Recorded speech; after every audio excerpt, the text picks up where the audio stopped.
नमस्कार दोस्तों, स्वागत आप सबका एक और इंस्पायरिंग और इन्फॉर्मेटिव वीडियो में। सर जो है कि बीपीएससी का भी इंटरव्यू देके निकले हैं, तो सर से जानेंगे कि सर का कैसा इंटरव्यू रहा है, क्या एक्सपीरियंस है सर का, और सर ने बेसिकली प्रेशर को कैसे हैंडल किया है, कौन सा बोर्ड था, कितने मेंबर थे, किस किस टाइप के क्वेश्चन पुटअप किए गए थे सर से, और सर की अभी तक की जर्नी क्या रही है, स्ट्रेटेजी क्या रहा सर का। सर सबसे पहले आपको सर इस बिल्डिंग में आने कॉन्ग्रेचुलेसन्स। सर आपका नाम, सर एजुकेशनल बैकग्राउंड। मेरा नाम मजीद कुमार, मैंने सोशियोलॉजी से ग्रेजुएशन किया है और यहाँ ऑप्शनल मेरा हिंदी लिटरेचर था। सर आपका सर कौन सा अटेम्प्ट रहा सर, मीडियम क्या? मेरा ये 4th अटेम्प्ट था, हिंदी मीडियम। और sir interview sir? Interview first था। सर आपका सर जो बोर्ड मेंबर थे सर, उसमें पैनलिस्ट कौन था और कितने मेंबर थे सर? 4 मेंबर थे। मेरे चेयरमैन आर के महाजन सर थे और बाकी 3 और मेंबर थे। सर ओवरऑल आपका सर इंटरव्यू कितने देर चला था? मेरा इंटरव्यू लगभग 8 से 10 मिनट चला। आज सबका वही चल रहा है, आज किसी का 10 मिनट से ज़्यादा नहीं चला है।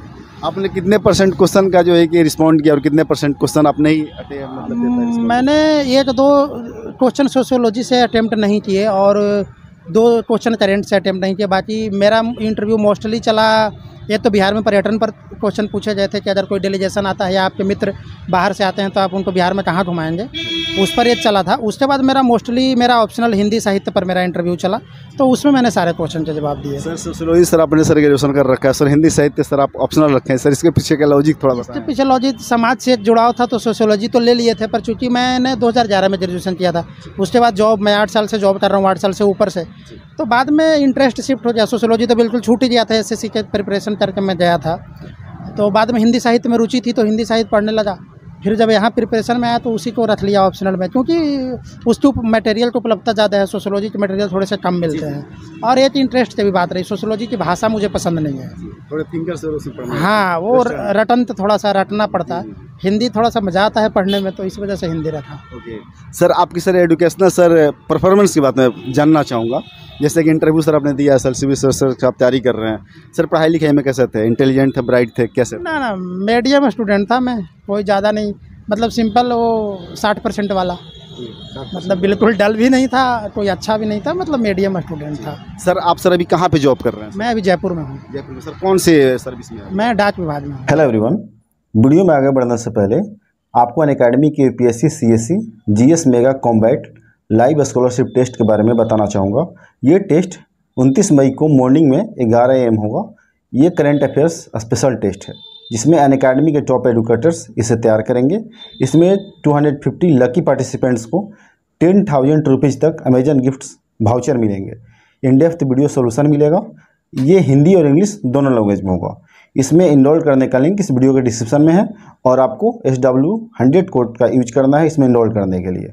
दोस्तों, जैसा कि आप जानते हैं, UPSC क्रैक करने में आपका रिवीजन बहुत इंपॉर्टेंट होता है। अनअकैडमी का प्रीलिम्स रिवीजन कार्निवाल 10 मई से कराया जा रहा है, जिसमें इंडिया के टॉप एडुकेटर आपको गाइड करेंगे और आपके प्रीलिम्स की प्रिपरेशन को बेस्ट बनाएंगे। इसमें भी इनरोल करें और इसका बेनिफिट लें। गाइज, जैसा कि आप जानते हैं, करंट अफेयर्स का बहुत इंपॉर्टेंट रोल होता है सिविल सर्विसेज एग्जाम में। अनअकैडमी पैथफाइंडर करंट अफेयर्स अप्रैल 2022 कराया जा रहा है डॉक्टर महिपाल राठौर सर के द्वारा।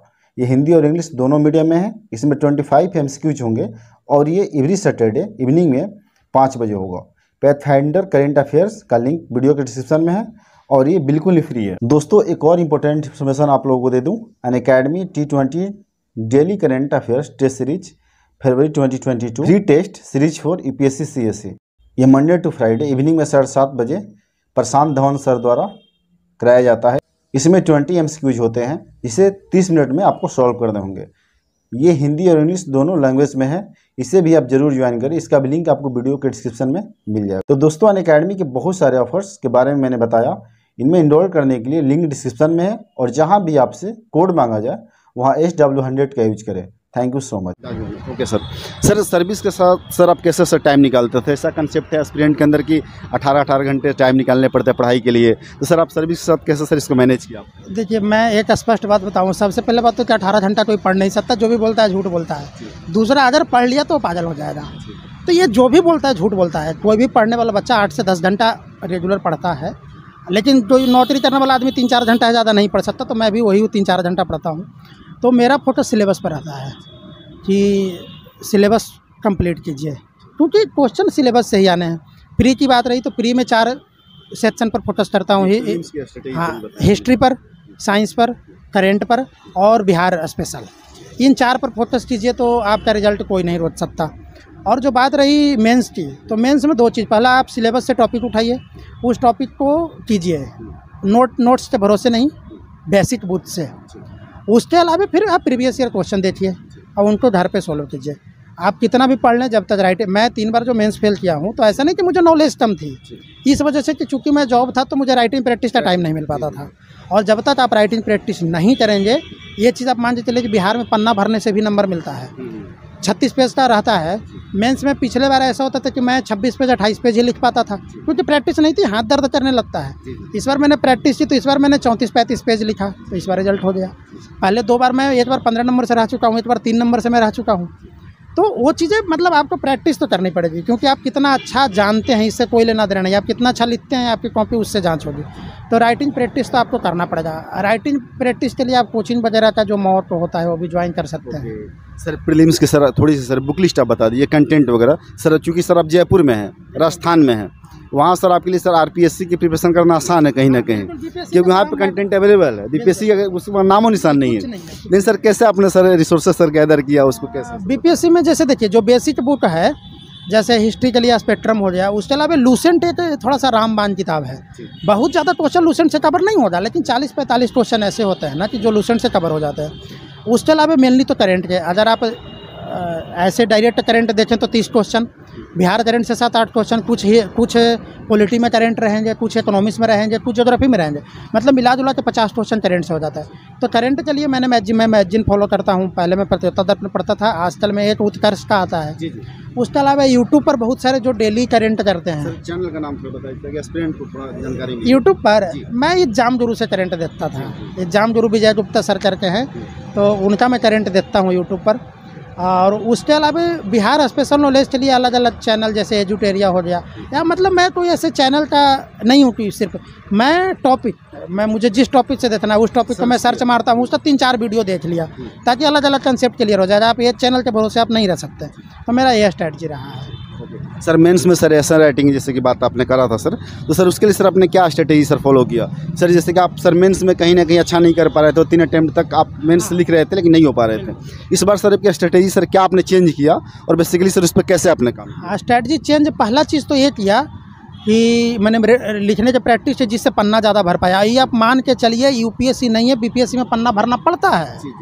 सोचने वाली बात है ना, 36 पेज में आप 24 पेज लिख रहे हैं, 12 पेज पीछे से खाली दिख रहा है, ऐसे ही नेगेटिव छवि बन जाइए आपकी, जो भी कॉपी जांचने वाला है। तो ये तो पन्ना भरना। और दूसरा चीज़, इस बार मैंने मतलब चार्ट डायग्राम इनका प्रयोग किया, और ये बहुत ज़रूरी है। इनसे पन्ना भी भरता है और कॉपी जांचने वाले को पढ़ने में आसानी होती है, मतलब अच्छा लगता है, कॉपी देखने में अच्छा लगता है। पहले मैं क्या गलती करता था ना, कि मैं पैराग्राफ वाइज लिखता था, और वो मेरी गलती थी। अब इस बार क्या हुआ कि एग्जाम से पहले मैंने, जैसे कई सारे लोग जो आरटीआई से कॉपी मनवाते हैं, जो टॉपर लोग रहे, उनकी कॉपियाँ मैंने देखी कि वो लिखते कैसे हैं। मैंने देखा कि टोटल के टोटल वो डायग्राम चार्ट वगैरह का प्रयोग कर रहे हैं। तो इस बार मैंने वो चीज़ अपनाया और देखिए रिजल्ट आ गया। तो ये सलाह मेरा रहेगा कि आप लिखते हैं तो पैराग्राफ के भरोसे ना रहें, उसमें चार्ट डायग्राम बनाएं। उत्तर मतलब जितना पॉइंट वाइज लिखें कि पढ़ने वाला अगर एक नज़र पन्ना पलटे तो उसे दिख जाए कि हाँ ये कहना क्या चाहता है। उसके अलावा आपका इंट्रोडक्शन अच्छा होना चाहिए, निष्कर्ष अच्छा होना चाहिए। तो ये चीज़ें हैं, कोई बहुत ज़्यादा चीज़ें नहीं हैं। ओके सर, कमेंट में बहुत सारे लिख के जाते हैं, जो वीडियोज हम लोग का देखते हैं सर, कि जो भी इंटरव्यू करते हैं उनसे एक क्वेश्चन जरूर आप पूछें कि रिवीजन की टेक्निक क्या होती थी, क्योंकि हम लोग पढ़ते हैं और भूल जाते हैं। ठीक है सर, तो रिवीजन का थोड़ा सा टेक्निक बताइए कि उसको कैसे रिवीजन किया जाए ताकि माइंड में थोड़े अच्छे लॉन्ग टर्म के लिए वो सस्टेन। रिवीजन का टेक्निक तो सब कुछ अलग अलग होगा, मैं उस पर सर आपने क्या फॉलो? लेकिन हाँ, जो मेरी स्ट्रैटेजी रही, पहला बात तो कि आप एक चीज़ पढ़ें। ऐसे मैं नोट्स बनाने के पसंद नहीं हूँ, मैं ज़्यादा नोट्स वगैरह कभी बनाया नहीं, क्योंकि मेरे पास टाइम कम है। लेकिन अगर आपके पास टाइम है तो आप शॉर्ट नोट्स बनाएं। दूसरा चीज़, जो भी पढ़े हैं उसको एग्ज़ाम के पहले कम से कम 2 से 3 बार उसको फिर से रिवाइज करें। ये चीज़ें तो हो गई ऐसे।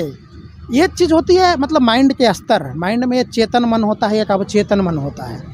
तो कोई चीज़ जब तक आपका चेतन मन में घुसा रहेगा तो आप भूल जाएंगे, लेकिन एक बार आप चेतन में घुस गया तो आप नहीं भूल पाएंगे।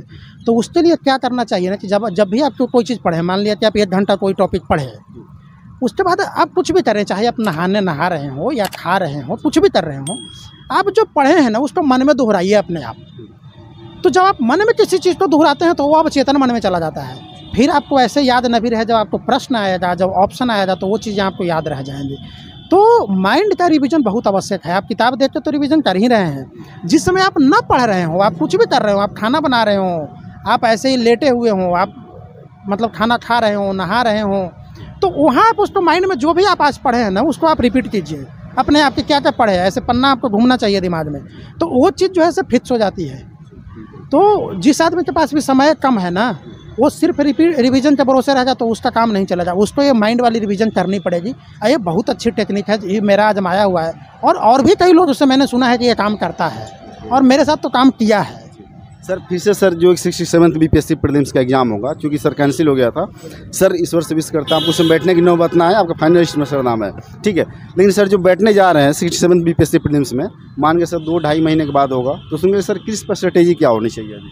इस पर देखिए, अगर आपका मैथ थोड़ा बहुत ठीक है तो प्रयास कीजिए कि मैथ को थोड़ा सा और ठीक करें और 10 से 10 नंबर आए। वो सोने पर सुहागा होता है। मैं कई ऐसे लोगों को जानता हूँ जो बहुत अच्छे, जिनका जीएस है, पर वो 10 नंबर, जब 10 नंबर बहुत मायने रखता है प्री में। 1-2 नंबर से कितने हज़ारों लड़के आगे पीछे हो जाते हैं। कई लड़के तो मैं देखता हूँ कि मैथ को ऐसे छोड़ देते हैं, वो बहुत हल्के में लेते हैं। देखिए मैथ इतना ईजी होता है ना कि आपको अगर 90 नंबर जीएस में आ रहा है, आपको 90 से 100 पहुँचने के लिए जितना मेहनत करना पड़ेगा ना, उसका 10% मेहनत में वो 10 नंबर मैथ वाला आपका कवर हो जाएगा। तो मैथ पर फोकस करें, प्लस ये 4 सेक्शन फोकस करें, हिस्ट्री और बिहार करंट, मतलब बिहार करंट और पूरा बिहार, साइंस, और एक और मैंने क्या बोला था, मैं अभी खुद भूल गया, करंट, बिहार स्पेशल, साइंस और हिस्ट्री। ये 4 पर फोकस कीजिए और प्रयास कीजिए कि मैथ 10 में जितना ज़्यादा 8 पकड़ लें, 9 पकड़ लें, वो आपके लिए बोनस रहेगा, वो आपको रिजल्ट दिलवाएगा। Okay sir, last message sir, जो भी एस्पिरेंट आपको सुन रहे हैं उनके लिए सर क्या कहना चाहेंगे?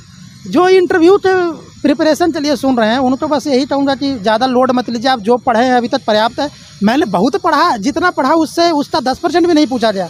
मैं पूरा वर्ल्ड अफेयर पूरा रट के दिया था, कोई एक भी प्रश्न नहीं पूछा गया। तो ये मतलब आपका एक लक मान सकते हैं कि आपसे क्या पूछा जाएगा कोई नहीं बता सकता।